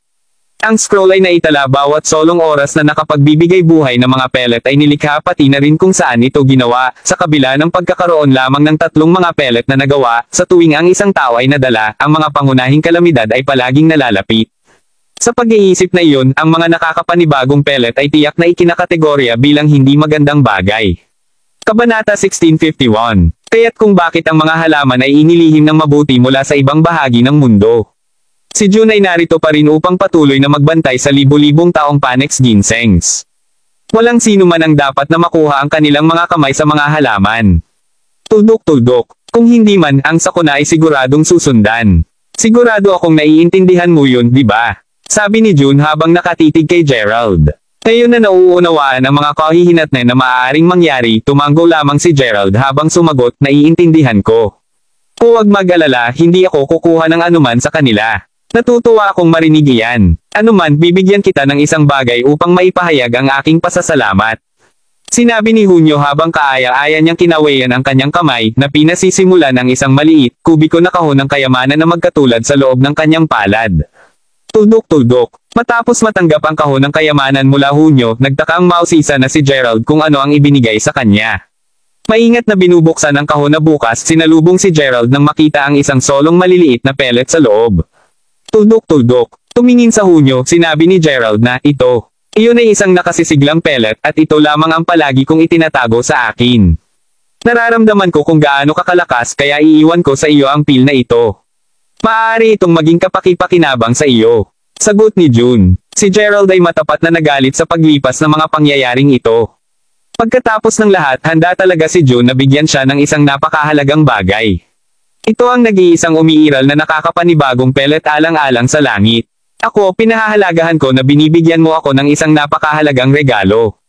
Ako, paano ko ba kayo pinasalamatan? Tinanong si Gerald, matapat na pakiramdam na hindi siya karapat-dapat bigyan ng napakahalagang bagay na wala sa asol. Hindi na kailangang magpasalamat sa akin. Casual na sagot ni June. Kasunod nito, inakay niya si Gerald palayo sa kanyang hardin at bumalik sa kanyang tahanan. Hindi nagtagal kung kailan nahulog ang gabi. Tuldok-tuldok. Sa kabila ng pagdidilim ng kalangitan, ang loob ng isang pansamantalang kampo na naitayo ng medyo malayo mula sa banal na bundok, ay maliwanag pa ring naiilawan, habang si Quest at ang iba pa ay nakabalik sa kampo sa isang piraso, at kasalukuyang nasa loob ng tent na iyon, lahat ay may solemne na ekspresyon sa kanilang mga mukha. Matapos masaksihan kung ano ang nangyari kay Gerald, lahat ay wala sa isipan o napuno ng labis na kalungkutan sa ngayon. Si Nori mismo ay nakaupo sa labas ng mag-isa. Nakatitig ng mabuti sa banal na bundok, inaasahan niya lamang na biglang lilito si Gerald sa di kalayuan at magsimulang tumakbo papunta sa kanya. Tuldok-tuldok. Sa sandaling iyon, biglang narinig ang boses ni Joshua na sumisigaw, Nori. Sumisiksik patungo sa kanyang anak na babae, naramdaman ni Joshua na tulad ng isang napakalaking pagkarga ay naangat mula sa kanyang dibdib nang napagtanto niya na siya ay mabuti. Nakatitig kay Joshua nang maluha ang mga mata, tumayo si Nori at niyakap ang ama bago sinabing, Tatay, Gerald siya, nahulog siya sa lambak. Ano? Nahulog si Gerald sa lambak? Nori, mangyaring bigyan ako ng karagdagang mga detalye. Sagot ng nanginginig na ngayon na si Joshua habang nakatitig ang mata sa kanyang anak na babae. Kung si Gerald ay tunay na nawala, kung paano niya ipapaliwanag ang lahat ng ito kay Chase at sa Talisman Union. Si Gerald ay naging isang first-rank Talisman Master din sa Talisman Union. Ang naisip na siya ay namamatay ng kaagad pagkatapos nito, nakakagulat, upang sabihin ng kaunti. Kabanata 1652. Kasunod nito, sinimulang sabihin ni Nori sa kanyang ama kung ano ang nangyari sa banal na bundok. Sa pagtatapos ng kanyang kwento, kahit na si Joshua ay natagpuan ang pagliko ng mga pangyayari na medyo mahirap paniwalaan. Upang isiping isinakripisyo ni Gerald ang kanyang kaligtasan upang maprotektahan ang koponan ng pakikipagsapalaran mula sa mga puting lobo.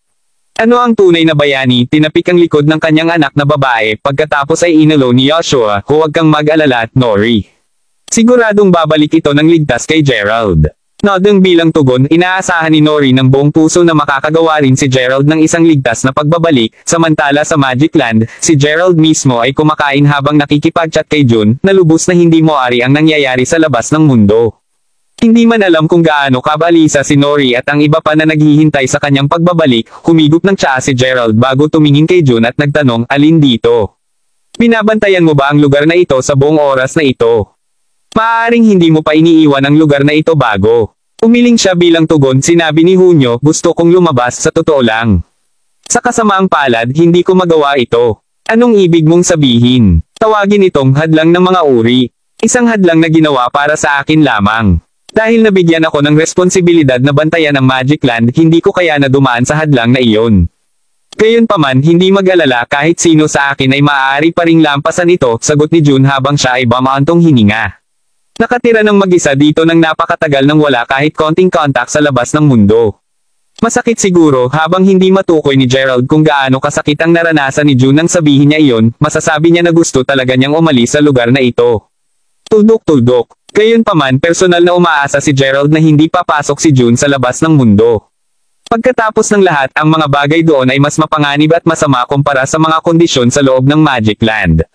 Habang iniisip ito, nahanap din ni Gerald ang kanyang sarili na umaasa na hindi mahahanap ng ibang mga tagalabas ang lugar na ito. Pagkatapos ng lahat sa napakaraming libong taong gulang na Panex ginseng dito, ang kanilang pagtuklas ng publiko ay tiyak na magiging sanhi ng matinding kaguluhan. Upang maiwasan ang lahat ng kaguluhan na iyon sa una, mas mabuti na ang ilang mga bagay ay nanatiling walang batayan at pagkatapos ay hindi nagbago. Gabing-gabi na, si Gerald, na nakasandal sandali sa kanyang upuan, sa paglaon ay napadpad. Ito ay isang maganda, matahimik na tulog, at hindi nadama ni Gerald ang komportable na ito sa loob ng ilang sandali. Bandang madaling araw na nang magising siya ng boses ni June na nagsasabing, "Gising ka na ba?" Tandang pananong panipi. Pagdilat ng kanyang mga mata, nakita ni Gerald na nakaupo sa harap niya si June. "Ako ngayon. Ikaw ay ang maagang ibon pati na rin nakikita ko," sagot ni Gerald. "Sa totoo lang, anuman dahil gising ka na, ilabas ka namin sa lugar na ito," sabi ni June. Nang walang pagtutol doon, biglang napunta sa isipan ni Gerald na siya ay teknikal na nawawala sa buong gabi mula nang mahulog siya sa lambak. Sa pag-iisip na iyon, nag-aalala na siya ngayon tungkol sa kung gaano dapat kabalisa si Nori at ang iba pa sa sandaling ito. Ano man ang kaso, sa sandaling nasa labas sila ng bahay ni June, kinuha niya ang kanyang kamay bago tumalon kasama siya, umakyat sa langit. Sa paglaon, pareho silang nakarating bago ang isang maliit na uri ng boulevard. Tuldok-tuldok. Pagturo sa boulevard, sinabi ni June, "Maaari kang umalis sa pamamagitan ng paglalakad dito." "Kita ko. Salamat sa lahat." Tumugon si Gerald sa isang masayang tono bago lumakad sa boulevard. Habang siya ay naglalakad, ang tanawin sa harapan niya ay tila biglang warp. At bigla na lamang, napagtanto niya na wala na siya sa Magic Land. Sa pagtingin sa paligid, nalaman ni Gerald na nasa isang kagubatan na siya sa paanan ng banal na bundok. Kahit na mystified, alam ni Gerald na dapat niyang lihim ang locus yung ito habang siya ay nabubuhay. Sa pamamagitan nito, nagsimula na siyang maglakad palabas ng kagubatan. Hindi ito masyadong nagtagal nang dumating siya bago ang pansamantalang kampo. Nakakagulat, ang exit ay malapit sa kampo. Nakatayo sa harap ng kampo, nakita ni Gerald na ang quest at ang iba pa ay seryosong tinatalakay ang isang bagay sa loob. Ito ay tumagal ng ilang sandali upang mapagtanto, ngunit sa paglaon, Nori natagpuan ang kanyang sarili sa pilitang upang tumingin sa labas ng tent, at sa sandaling ginawa niya ito, ang kanyang mga mata agad na nanlaki. Gerald nakatayo siya roon, ligtas siya. Kabanata 1653. Ang pangalawang nagawa niyang mailabas ang kanyang stupefied state, agad na sumigaw si Nori. "Gerald!" Ngayon ay maluha-luha si Nori saka sumugod at tinakap siya ng mahigpit. Napagtanto na si Gerald ay nasa isang piraso, si Quest at ang iba pa ay pantay na natuwa at nagulat. Sa pagtakbo din nila sa kanya, sinusuri na ni Nori si Gerald mula ulo hanggang paa habang tinatanong, "Ayos ka lang, Gerald? Nasaktan ka kahit saan?" Nang makita kung gaano siya nag-alala, nakangiti lamang si Gerald bago sumagot ng, "Huwag mag-alala, okay lang ako." Narinig iyon, labis na gininhawa ni Nori na natagpuan niya ang kanyang sarili na marahang hinaampas ang kanyang maliit na mga kamay sa kanyang dibdib habang umuungol, "Ikaw. Talagang natakot ka sa akin sa kalahati ng mamatay sa oras na ito." Tudok-tudok, tandang padamdam panipi. Ang pag-aliw na nakukuha niya ngayon matapos masaksihan ang mga kaganapan kahapon ay sobrang sobra. Tulad ng parehong Patrick at Quest, nagsimulang tapik ang balikat ni Gerald, huli na natagpuan ni Quest ang kanyang sarili na nagtanong, "Anuman?" Tuldok-tuldok. "Ano ang nangyari pagkatapos mong mahulog?" "Iyon ay isang mataas na pagbagsak na alam mo." Natatawang tugon, simpleng sagot ni Gerald, "Napalad ako na mahulog sa tuktok ng isang malaking puno. Tiyak na tumulong iyon sa pagbagsak ng aking pagkahulog." Naturally, hindi masabi sa kanila ni Gerald ang tungkol sa Magic Land, at salamat, ang iba ay tila naniniwala sa kanyang kwento. Pagkatapos ng lahat, ang mahalaga sa kanila ay na bumalik ng ligtas si Gerald. Tuldok-tuldok. Alinmang paraan, ngayon na siya ay bumalik, hindi na nila kailangan upang maglunsad ng isa pang pagsisikap sa pagsadya. Sa pag-iisip na iyon, nagsimulang mag-impake ang lahat upang bumalik sa Earth Capital. Tuldok-tuldok. Pagdating sa manor ng pamilya Zahn, si Joshua, na bumalik noong gabi bago malaman na ligtas ang kanyang anak na babae, agad na napabuntong hininga nang makita niya si Gerald kasama ang natitirang pangkat. Sa sandaling siya ay bago si Joshua, sinamantala ni Gerald na sabihin, paumanhin, "Master Joshua," at Nori, ngunit kailangan kong bumalik sa mundo sandali. Nang marinig iyon, agad na nadamdam ang kalooban ni Nori habang nagbubulong-bulong. Tuldok-tuldok. "Oh, babalik ka." Matapos masanay sa pagkakaroon ni Gerald sa tabi niya sa buong oras na ito, hindi talaga niya gusto ang ideya ng pag-alis niya. Bagaman hindi niya gusto ito, alam niyang hindi niya talaga mapipigilan si Gerald.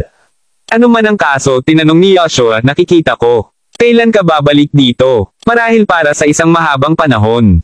Kung sa bagay, nagtagal din ako dito. Kailangan ko pang panatilihin ang kumpanya ng iba kong miyembro ng pamilya at sabihin sa kanila ang ginagawa ko," sagot ni Gerald na may bahagyang ngiti. Nakikita ko. Ang pagpapanatiling mga tab sa iyong pamilya ay mahalaga din.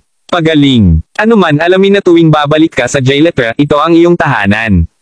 Palagi ka naming hinihintay dito. Idineklarang Yosha na may isang matigas na tango. Nang marinig iyon, naramdaman ni Gerald na medyo naantig siya. Bukod sa kanyang Panginoon, sina Nori at Yashua lamang ang ibang mga tao na nagtrato sa kanya ng mabuti sa Jailetra. Kahit na pinapaalalahanan niya ang kanyang sarili na hindi niya makakasama si Nori. Sa pag-iisip na iyon, nagpaalam si Gerald bago umalis sa Earth. Nang siya ay bumalik sa lupa, agad niyang naramdaman ang isang maligayang init at pamilyar. Bagaman mahusay si Jailetra sa sarili nitong pamamaraan, ang lupa ay ang kanyang tunay na tahanan. Anuman, ang unang paghinto ni Gerald ay natural ang Sacra Solis Palace. Kung sa bagay, mga edad na mula nang huli niyang makilala si Mila at ang mga miyembro ng kanyang pamilya, at labis na namimiss ko sila. Gayunpaman, pagdating sa bahay, nagulat si Gerald na wala si Mila o ang kanyang kapatid na babae. Sa kabutihang palad, naroon ang kanyang mga magulang, kaya tinanong ni Gerald, Ama, nasaan si Mila at Jessica? Kabanata 1654. Narinig ang tanong ng kanilang anak, pagkatapos ay sumagot si Dylan, Aba, pareho silang nakapunta sa Lero State. Sa sinabi sa amin, mukhang nahanap ni Mila ang kanyang mga biological na magulang doon. Sa pag-iisip na iyon, binibisita niya ang pamilya Smith doon upang bisitahin ito. Ang Lero State? Ang kanyang biological parents. Ungol ni Gerald na medyo hindi makapaniwala. Kasunod nito, iniwan ni Gerald ang ilang mga tagubilin para sa kanyang mga magulang bago umalis patungo sa Lero State na nag-iisa, samantala, pareho sina Mila at Jessica na nakatayo sa bulwagan ng manor ng pamilya Smith. Ang mga Smith sa Lero State ay napakalakas dahil sa pagmamayari nila ng isang malaking kedena sa negosyo at isa sa mga mas prestihiyosong pamilya dito. Ano man ang kaso, ang biglaang pagdating ni Mila ay tiyak na hindi inaasahan upang masabi lang. Kaya, sinasabi mo na ang iyong pangalan ay Mila Smith? Tanong ng isang marangyang babaeng may bihis na may mabibigat na pampaganda habang nakatingin kay Mila. Tama iyan. Pumunta ako dito at hinahanap si Zaire Smith, ang aking biological na ama. Sagot ni Mila na may determinadong tingin. Manalo ka. Iyon ang pangalan ng aking ama, alam mo. At hindi ko pa naririnig na binabanggit niya ang pagkakaroon ng isa pang anak na babae. Sabihin sa katotohanan, sa palagay ko nandito ka lang para lumikha ng gulo. Pangot siya ng babae habang galit na tinuro si Mila. Si Holly Smith ay anak ni Zaire, ang master ng pamilyang Smith, at siya rin ang pangalawang binibini ng pamilyang Smith. Nang marinig iyon, hindi siya personal na kinuha ng Mila at simpleng sinabi, malalaman natin kung totoo iyan sa sandaling makilala ako ng iyong ama. Matapos malaman kung saan ang kanyang mga biological na magulang ay mula sa Master Ghost, dumating na si Mila dito upang malaman kung ang kanyang hula ay totoo. Nag-aalala na mapasok siya sa gulo, sinundan din siya ni Jessica. Gayunpaman, upang isipin na tatanggihan sila ng pagpasok sa mismong pintuan ng manor. Noon nang mabangga nila si Holly. Alinmang paraan, hindi nagtagal bago ang isang nasa katanghaliang lalaki at isang babae ay nagpakita ng kanilang hitsura. Ano ang nangyayari, Holly? Tanong ng lalaki. Salamat sa Diyos nandito ka, tatay. Patuloy na humihiling ang babaeng ito na makipagkita sa iyo. Inaangkin niya na anak mo siya. Paliwanag ni Holly. Bago pa man makasagot si Zaire, agad na sumagot ang babaeng katabi niya, humihingi ako ng patawad. Na para bang magkakaroon ka ng dalawang ama. Ang galit na babae ay dumaan kay Cheney Littlebury, at siya ang ina ni Holly. Ano man ang kaso, natagpuan ni Zaire ang kanyang sarili na bahagyang nakasimangot sa turn ng mga pangyayaring ito. Paglingon sa dalawang estranghero, agad na nanlaki ang mga mata sa pangalawang nakita niya si Mila. Napagtanto kung gaano kahawig ang hitsura ni Zaire sa kanya, mas matagal pa siyang tinitigan ni Mila bago tanungin, ikaw ba si Zaire? Ang master ng pamilyang Smith. Ako nga, anuman ikaw talagang kamukha mo ang iyong ina. Sigaw ni Zaire. Nang marinig iyon, ang parehong ekspresyon ni Cheney at Holly ay nagdilim. Ano ang ibig mong sabihin doon, tatay? Mayroon ka bang ibang babae dyan? Tanong ni Holly habang nakatingin sa mata ng kanyang ama.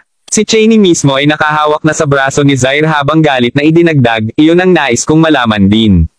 Niloko mo ba ako? Anak mo ba talaga ang taong ito? Sandali sa pagkawala ng kung saan magsisimula pa rin, naintindihan ni Zaire na hindi niya ito mate at tago ng isang lihim magpakailanman. Sa wakas ay oras na upang harapin ang musika. Kabanata 1655. Nang marinig iyon, bahagya nang umimik si Mila. Sa halip, pasimpleng hinawakan niya ang braso ni Jessica bago siya hinaila. Hindi man sigurado kung ano ang gagawin, mapapanood lamang ni Zaire nang umalis silang dalawa. Tuldok-tuldok. Nang makita na ang duo ay nawala, si Holly at ang kanyang ina ay agad na pinapasok si Zaire sa bahay kasama nila. Matapos mapaupo siya sa isang sopa, tinitiyak nilang maayos ang pagtatanong sa kanya. Tulad ng nangyari, si Zaire ay nakikipag-usap sa ibang babae na pinangalan ng Evian Morish at naging biolohikal na ina ni Mila bago ikasal kay Cheney. Sa kasamaang palad, ang pamilya ni Zaire ay hindi nais na hayaan silang magkasama. Dahil doon pagkapanganak ni Mila, ganoon din ang pag-alis ni Evian. Kahit na ang memorya ng kanyang nanatili para sa maraming mga taon na darating, Zaire ay hindi kailanman nabanggit ito sa isang kaluluwa. Habang naisip niya ang posibilidad na lumitaw si Evian isang araw kasama si Mila, hindi niya inisip na makikilala niya ang kanyang anak na nag-iisa sa gayong mga pangyayari. Anuman, nagalit sina Cheney at Holly matapos marinig ang lahat ng iyon.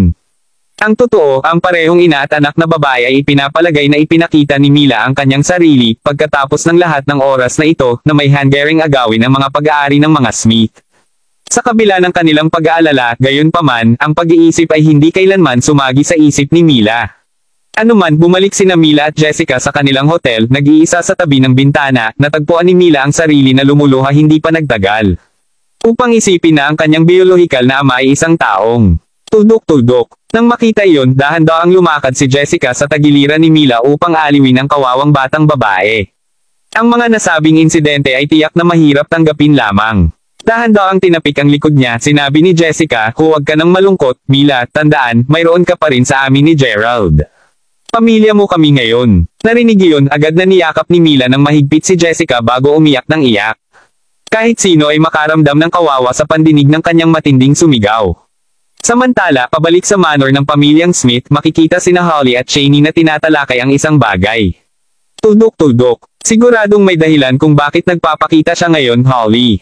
Sa pag-iisip na iyon, mag-upa tayo ng ilang mga tao upang mapupuksa siya bago siya masyadong malapit sa iyong ama. Kapag wala na siya sa larawan, hindi na tayo matatakot sa pagbabanta niya sa atin. Idineklara ni Cheney na isang masamang ngiti ang nabuo sa kanyang mukha. Alam ko, di ba? Tiyak na narito siya upang agawin ang mga pag-aari ng aming pamilya. Kung hahayaan natin siya, sigurado akong magsisimula din siyang humiling na magkaroon ng lugar sa loob ng aming pamilya. Sa nasabing iyon, tiyak na hindi natin siya papayagang magkaroon ng paraan. Ungol ni Holly, napakalaking pagkamuhi sa kanyang tono. Nang makita ang kanyang anak na babae na magkasama sa mata, pagkatapos ay binulong ni Cheney ang isang bagay sa kanyang tainga. Tuldok-tuldok. Sa oras na siya ay tapos na, ang malaswang ngiti sa kanilang mga mukha ay lumago ng mas malaki kaysa dati. Sa patuloy na pagperpekto ng dalawa sa kanilang hindi magandang balak, dumating si Gerald sa Leroy State. Matapos makipag-ugnay kay Mila at alamin kung nasaan siya, kaagad siyang sumugod sa silid ng hotel na kasalukuyang kanilang naroroon. Nang makita si Gerald, agad na itinapon ni Mila ang kanyang sarili sa kanyang mga bisig, kamukha ng isang nakakaawa at takot na puting kuneho. Tuldok-tuldok. Kapag nakaupo na silang tatlo, sinimulang sabihin ni Mila kay Gerald ang tungkol sa kung ano ang nangyari sa manor ng pamilya Smith. Sa oras na siya ay tapos na, naintindihan ni Gerald na ang ama ni Mila ay may dalawang babae na nakipagtalik sa kanya. Tuldok-tuldok. Sa pag-iisip na iyon, sinabi ni Gerald pagkatapos, "Sa totoo lang, sa palagay ko hindi mo dapat ipagpatuloy ang paghahanap para sa iyong biolohikal na ama." Pagkatapos ng lahat, hindi lamang siya nakabuo ng isang bagong pamilya, ngunit siya rin ay isang kaila-hilakbot na ama para sa pagsisimula ng isa pang pamilya pagkapanganak mo. Narinig iyon, kinailangan ni Mila na sumang-ayon kay Gerald. Sa sandaling iyon, ang telepono ni Mila ay saglit na tumunog. Sa pagtingin sa kanyang telepono, nakita ni Mila na nakatanggap siya ng isang mensahe mula sa isang hindi kilalang numero ng contact. Kabanata 1656. Hello, Mila. Ito si Holly. Nais kong makipagtagpo at makipag-chat sa iyo. Sinabi ng mensahe. Natagpuan nito na kakaiba at nakakagulat na si Holly ang gagawa ng pagkusa upang tanungin siya. Si Mila pagkatapos ay tumingin kay Gerald bago sinabi, ito ay isang mensahe mula kay Holly. Tila gusto niya akong makilala. Oh, tingnan natin kung ano ang gusto niya noon. Sasamahan kita. Sumagot si Gerald na napapansin na tiyak na mayroong malubhang motibo si Holly. Nang mapagtanto na sasama si Gerald sa kanya, binigyan si Mila ng dagdag na tulong sa kumpiyansa. Kahit na hindi niya pinili na sumama, gayunpaman, sigurado pa rin si Mila na makakakuha siya ng anumang ibinato sa kanya ni Holly. Ano man ang kaso, pagkatapos magpas siya ng isang lokasyon ng pagpupulong kasama sina Holly, Mila at Gerald pagkatapos ay umalis sa hotel, ang lokasyon ng pagpupulong mismo ay tila isang liblib na parke, at kahit sumama si Gerald, pinili niyang manatili sa mga anino sa ngayon. Sa oras na nakarating sila doon, si Holly ay nasa parke na. Hindi nais na talunin ang palumpong, sinabi ni Mila, ano ang magagawa ko para sa iyo? Sumagot si Chuckling, sumagot si Holly, well, gusto ko lang makilala kayo ng medyo mas mabuti. Pagkatapos ng lahat, alam ko na ngayon na ikaw ang aking nakatatandang kapatid na babae, at ang mga kapatid na babae ay dapat makisama sa bawat isa, tama ba? Sa kabila ng maliwanag na ngiti sa mukha ni Holly, malaswang saloobin lamang ang nasa isip niya. Gayunpaman sa kung gaano kaiba ang pakikitungo ngayon sa kanya ni Holly kumpara sa mas maaga, agad na masasabi ni Mila na may mali. Tiyak na may pinlano si Holly para sa kanya, tingnan mo, sabihin mo lang sa akin kung ano ang gusto mo. Alam ko kung gaano mo ako kinamumuhian kaya huwag nating sayangin ang oras ng bawat isa, tama. Sagot ni Mila sa medyo malamig na tono. Natigilan na nakita ng madali si Mila sa kanya, sandaling hindi makapagsalita ng isang salita si Holly. Mabilis na pag-snap palabas nito pagkatapos ay pumalakpak si Holly ng ilang beses. Kung nais ni Mila na dumiretso sa puntong iyon, maging ganoon. Kasunod sa mga palpak na iyon, napanood ni Mila ang ilang mga lalaking gumagamit ng kutsilyo na halatang nasa ilalim ng Holly na lumusot mula sa likuran ng mga nakapalibot na palumpong.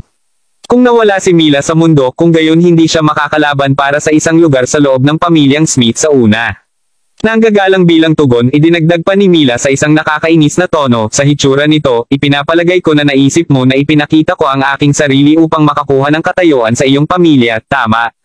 Gayunpaman, ito lang ba ang kailangan mong pigilan ako? Hindi yan ang totoo. Anuman, ito ang iyong kasalanan sa unang lugar para sa paglabas ng asol upang banta ang aking posisyon. Ang pagtanggal sa iyo ng isang beses at para sa lahat ay ang tanging mabubuhay na solusyon. Pagkutsa ni Holly habang masama ang tingin niya kay Mila. Ang pangalawa sa kanyang pangungusap na tapos pagkilos ni Holly para sa kanyang mga tauhan na palibutan si Mila. Bago pa man makalipat si Mila, isang silweta ng isang tao ang biglang sumilip sa kanya. Pagkalipas ng isang segundo, isang tunog ng paputok ang narinig nang tumama ang isang shock gelembang sa lahat ng mga tauhan ni Holly. Ang mga mata ngayon ay ganap na nanlaki habang nakatingin sa lahat ng mga sariwang bangkay na dumapa lamang sa lupa, natagpuan ni Holly ang kanyang sarili na mabilis na namumutla. Hindi niya pinansin ang katotohanang magkakaroon ng sariling kalalakihan si Mila.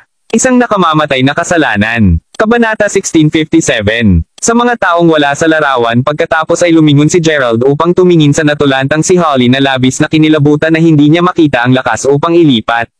Napagtanto na si Gerald ay dahan-daang naglalakad papunta sa kanya, ang nanginginig na si Holly sa kanauutal-yu. Huwag dumating sa ganitong paraan. Galing ako sa pamilyang Smith. Ang katotohanang naisip niya na magagamit niya ang kanyang pamilya bilang isang tunay na banta na tunay na ipinakita kung gaano talaga katanga ang batang babae na ito. Tuldok-tuldok. Anuman bago may anumang mangyari, mabilis na tumakbo si Mila kay Gerald bago hinawakan ang mangas habang sinabi nito, kalimutan na lang natin siya, Gerald. Sa huli, hindi lamang si Holly ay isang babae pa rin, ngunit anak din siya ng biological ama ni Mila. Sa pag-iisip na iyon, nahanap ni Mila ang kanyang sarili sa halip mag-atubiling magkaroon ng anumang masamang mangyari kay Holly. Narinig iyon sa katumango si Gerald bago sumagot mabuti. Gayunpaman, nais pa rin niyang bigyan si Holly ng isang matinding babala kaya't naintindihan niya na ang paggulo sa kanya at ni Mila ay magdudulot ng matinding kahihinatnen. Holly, di ba? Makinig dito kung ikaw o ang iba pang mga Smith ay maglakas loob na muling ay patong ang isang daliri kay Mila, ginagarantiyahan ko na ang iyong pamilya ay ganap na mapupuksa sa ibabaw ng lupa. Para malaman mo, ako ay isang tao ng aking mga salita. Nilinaw ko ba ang aking sarili? Kinutya ni Gerald. Ni hindi manggahas na magsabi ng isang salita, pasimpleng tumango si Holly. Nang makita iyon, inakay ni Gerald si Mila palayo. Tuldok-tuldok. Hindi talaga siya nag-aalala tungkol sa mga bangkay dahil naniniwala siyang madali silang maitapon ni Holly at ng kanyang pamilya. Tulad ng para sa pag-aalala tungkol sa paglalantad sa kanya bilang isang mamamatay tao, marahil ay hindi nila maglakas loob na gawin iyon alinman. Pagkatapos ng lahat, ang mga hooligan na ito ay na-recruit ng mga Smith sa una. Ano man ang kaso, naglakas loob lamang si Holly na tawagan ang kanyang ina upang i-update siya sa sitwasyon sa sandaling si Mila at Gerald ay ganap na wala sa paningin. Tuldok-tuldok. Sa puntong iyon muling nagkasama sina Gerald at Mila kay Jessica at kasunod nito, mabilis na umalis ang trio sa Laro State. Kapag wala na sila roon, tiyak na hindi na makitungo ang mga Smith sa kanila. Ano pa, hindi rin nila kayang manghuli kay Mila dahil tinitiyak ni Gerald na hindi maiiwan ang anuman sa kanilang mga bakas, alinmang paraan. Isang buong gabi at araw na ang lumipas nang sa wakas ay bumalik ang tatlo sa Sacra Solis Palace, ang pangalawa nilang pagbabalik. Gayunpaman, agad na nakilala ng Master Ghost si Gerald. Nakita kung gaano siya kabalisa, hindi mapigilan ni Gerald na magtanong, mayroon bang isang mahalagang bagay na nais mong talakayin sa akin? Sa katunayan, kita mo, isang malaking portal sa ibang mundo ang nakabukas lang. Nais kong malaman kung papasok ka dito. Sagot ni Master Ghost. Nang marinig iyon, natahimik sandali si Gerald. Upang isipin na ang isang kakaibang kaganapan ay magaganap. Pagkalabas nito, mabilis na tinanong ni Gerald, nasaan talaga ang portal na ito, Master Ghost? Narinig iyon pagkatapos ay gumawa ng ilang kilos ng kamay si Master Ghost hanggang sa biglang, isang sinag ng asul na ilaw ang pumutok sa isa sa kanyang mga kamay. Gamit ang sinag ng ilaw na lumilipad patungo sa langit, sinabi ni Master Ghost, ang portal ay nasa Skyreach Stone Tablet sa loob ng Jailetra. Gayunpaman, tandaan na sa pamamagitan ng pagpili na pumasok sa mundo, kailangan mong maging handa na mawala ang isang bagay. Panipi. Kabanata 1658. Narinig iyon, tumango lamang si Gerald bilang pagsang-ayon. Mabilis sa susunod na araw, tiniyak ni Gerald na magpaalam kay Mila at sa kanyang pamilya bago magtungo sa Skyreach Stone Tablet ng Jailetra. Sa puntong iyon, ang balita na nagbukas ang Skyreach Stone Tablet ay kumalat na sa buong Jailetra. Dahil ito ay isang mahusay na pagkakataon para sa pakikipagsapalaran na ipinakita lamang minsan sa ilang-ilang dekada, maraming tao ang tila nagpaplano na tumawid din sa portal. Anuman sa kanyang pagpunta sa Jailetra, ginamit ni Gerald ang isang tunog na anteng-anteng upang sabihin kay Nori ang tungkol sa kanyang plano. Nang marinig na patungo siya sa Skyreach Stone Tablet, natagpuan ni Nori ang kanyang sarili na agad na labis ang saya. Kung sa bagay, balak niyang magtungo roon. Sa pag-iisip na iyon, agad siyang umalis upang hintayin siya doon. Bandang tanghali na nang magkabalikan silang dalawa. Kahit na ilang araw lamang mula nang huli silang nagkita, lubos na giming ni Nori si Gerald. Ito ay napatunayan sa pamamagitan ng kung paano siya agad na tumalon sa kanyang mga braso sa pangalawang nakita niya siya, hindi man lang nakakaabala tungkol sa mga titig mula sa iba pa sa kanilang paligid. Si Gerald mismo ay nasanay na kay Nori sa paggawa nito sa puntong ito.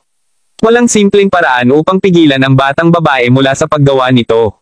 Ano man ang kaso, sa sandaling tumahimik siya ng kaunti, tumingin si Nori sa kanya ng pausisa habang nagtanong siya, paano mo nalaman na binuksan ng Skyreach Stone Tablet, Gerald?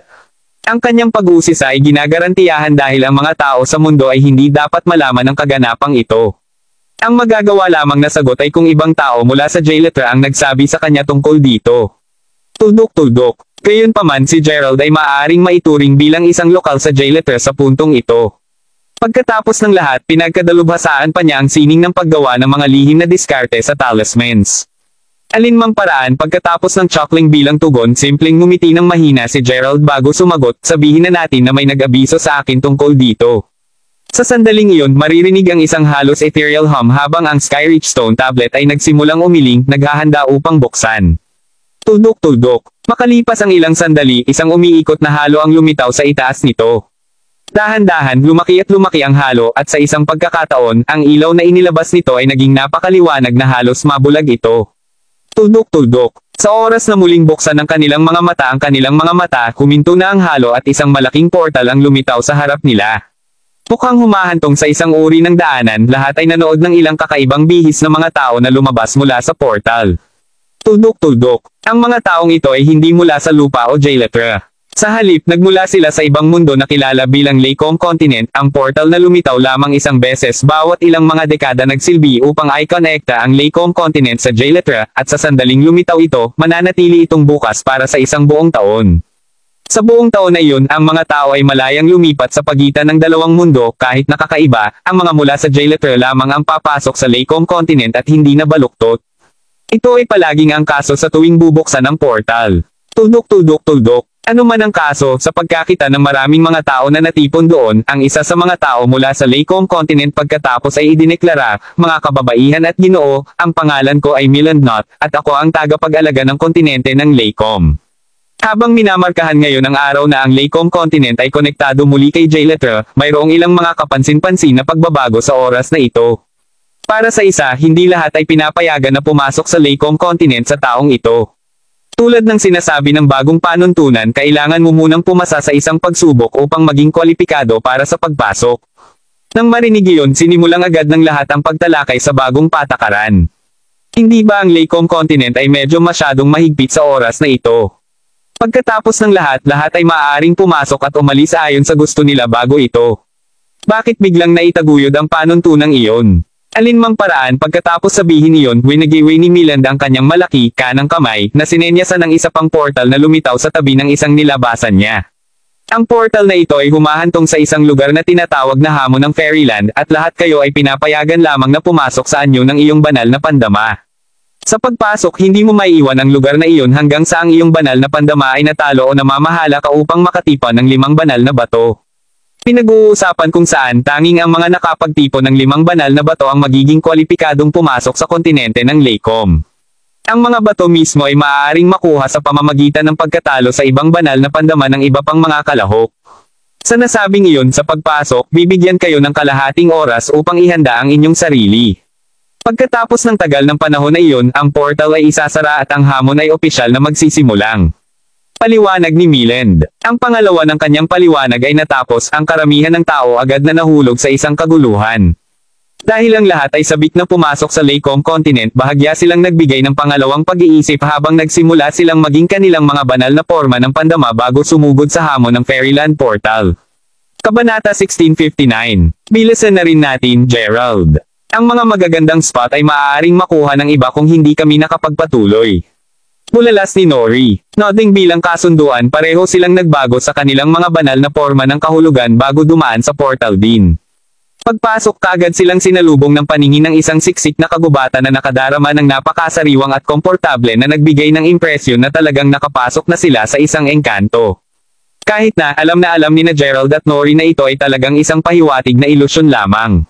Sa kabila nito ang kaso, alam din nila na ang hindi kilalang mga peligro ay maaaring pagtago sa bawat sulok.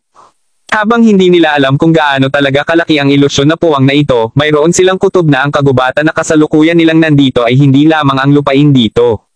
Tuldok-tuldok. At tama nga sila. Kasama ang kagubatan, maraming iba pang mga terrain sa hamon ng Fairyland tulad ng disyerto, ang sinaunang lungsod, at ang snowfield. Dahil ang mga banal na pandama ay lumitaw sa mga random na lokasyon, pagkatapos dumaan sa mga portal, ang katotohanang sina Nori at Gerald ay magkasamang lumitaw ay tunay na isang tanda na sila ay pinaboran ng Diyos. Anuman dahil may mga 15 minuto pa rin bago magsimula ang hamon, kapwa nagpasya sina Gerald at Nori na mamasyal habang nakikipag-usap sa isa't isa. Dahil kakailanganin natin ng 10 banal na mga bato upang pareho ang maging karapat-dapat na pumasok sa Laycomb Continent, hulaan ko dapat talunin natin ang 10 tao. Sabi ni Nori habang nakatingin kay Gerald.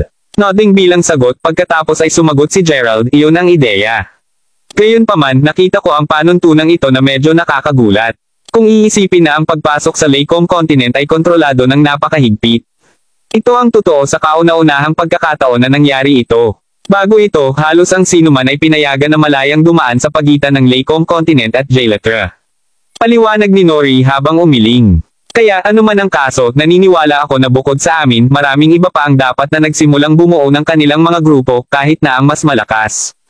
Pagkatapos ay muli, ang Jayletra ay mayroon ng maraming mga malalakas na tao. Sagot ni Gerald nang maingat niyang sinimulang siyasatin ang kanyang paligid. Dahil si Gerald lamang ang kalahok mula sa lupa, napagtanto niya na ang pagtatapos sa lahat ng ito ay magiging isang magandang karanasan para sa kanya sa pangkalahatan. Pagkatapos ng lahat, tulad ng sinabi niya, maraming mga makapangyarihang tao sa Jayletra, at lahat ay tila itinago nila ng maayos. Sa kasamaang palad para sa sinumang nakabangga nila, gayunpaman, sina Gerald at Nori ay hindi rin mahina. Sa katunayan, hanggat hindi sila nakabanggaan ng ilang nakatutuwang malakas na tao na pumasok sa 7th Soul na rango ng Sage Realm o ng Avatar na kaharian, pareho silang medyo mahusay na puntahan. Sa sandaling iyon, ang boses ni Milland ay nagsimulang bumang sa buong kalangitan. Lahat ng nakikilahok. Ang hamon ay nagsisimula sa 10. Siyam. 8 nang umabot sa 0 ang bilang ni Milland, nagsulyapan sina Gerald at Nori sa isa't isa bago sabay na tumalon sa taas ng isang matataas na puno sa harap nila. Nakatayo sa mga sanga ng puno, pareho nilang ginamit ang mga dahon sa paligid nila upang maitago ang kanilang mga sarili. Maliban kung sila ay partikular na hinahanap, magiging mahirap para sa kahit sino na makita sila. Pareho sa kanila ang naisip na dahil hindi nila alam kung ano ang mga panganib na nakatago sa paligid, ang kanilang pinakamahusay na pagpipilian ay ang matigang maghintay para sa tamang sandali upang magwelga. Tiyak na tinalo nito ang pag-iisip ng mabilis na pagtakbo sa paligid upang maghanap para sa mga tao na talunin. Sa kabuuan, mayroong halos 1,000 mga kalahok sa hamon. Sa madaling salita, kahit na ang puwang ng ilusyon ay medyo malaki, ang posibilidad na mabunggo sa ibang tao ay medyo mataas pa rin. Tapos na ang countdown. Hayaang magsimula ang hamon. Inanunsyo ang milan segundo mamaya. Kasunod nito, ang buong lugar ay namatay na tahimik. Nang walang mga boses o kahit na mga pahiwatig ng shuffling sa paligid, ang tanging tunog na maririnig ay ang pagngangalit ng mga dahon na hinaipa ng hangin. Tuldok-tuldok. Gayunpaman, hindi nagtagal bago maraming tao ang mabilis na nailabas. Karamihan sa mga na-disqualify ay hindi ganoon kalakas sa una at ang iba ay hindi ganoon kahusay magtago ng kanilang sarili. Sa pag-iisip na iyon, na-target ang ikalawang pagpasok nila sa lugar na ito na ipinaliwanag kung bakit sila napalabas ng napakabilis at madali. Makalipas ang ilang sandali, hindi mapigilan ni Nori na bumuulong. Ang simpleng pagtatago dito ay hindi makakabuti sa atin, alam mo ba? Payagan akong ipaalala sa iyo na medyo malakas din kami. Sa nasabing iyon talagang dapat na gumawa tayo ng pagkusa upang habulin ang mga mahihinang tao na nasa hamon pa habang kaya natin. Panipi. Kabanata 1660. Lumilitaw sa halip na nababagabag habang nakatingin kay Gerald, nadama ni Nori ang pangangailangan na paalalahanan sa kanya na sa huli, pareho silang nakapasok sa Sage Realm. Narinig iyon, naramdaman ni Gerald na may punto siya. Sa pamamagitan nito, sumagot siya pagkatapos, sa gayon, ayos lang. Magsagawa tayo ng pagkukusa upang atake pagkatapos. Ang mas maaga na tipunin natin ang mga kinakailangang banal na bato, mas maaga nating makukumpleto ang hamon. Sa nasabing iyon, pareho silang tumalon sa puno ng magkasama, gayunpaman, ang pangalawang duo ay nakarating, maraming mga araw ang biglang bumaril sa kanila mula sa loob ng mga bush. Sa kabutihang palad, pareho silang mabilis na nag-react, at madali nilang naiwasan ang mga arrow. Ang mga arrow mismo ay nagtapos sa butas ng ilang mga puno na nasa likuran nila. Kasunod nito, 3 tao na nagtataglay ng mga crossbows ay sumugod palabas mula sa mga palumpong, pinalibutan sina Gerald at Nori ng walang oras. Upang maiisip na mabibigtime tayo sa lalong madaling panahon. Anong swerte, boss? Sabi ng isang kalbo habang ngumiti siya ng masama habang nakatingin sa lalaking may peklat na nakatayo sa tabi niya. Ang trio ay kanina patahimik na gumagalaw nang bigla nilang nakita sina Gerald at Nori na umakyat mula sa puno na iyon. Alam na ito ang kanilang pagkakataon, lahat sa kanila ay mabilis na kumilos ng walang pag-aatubili man.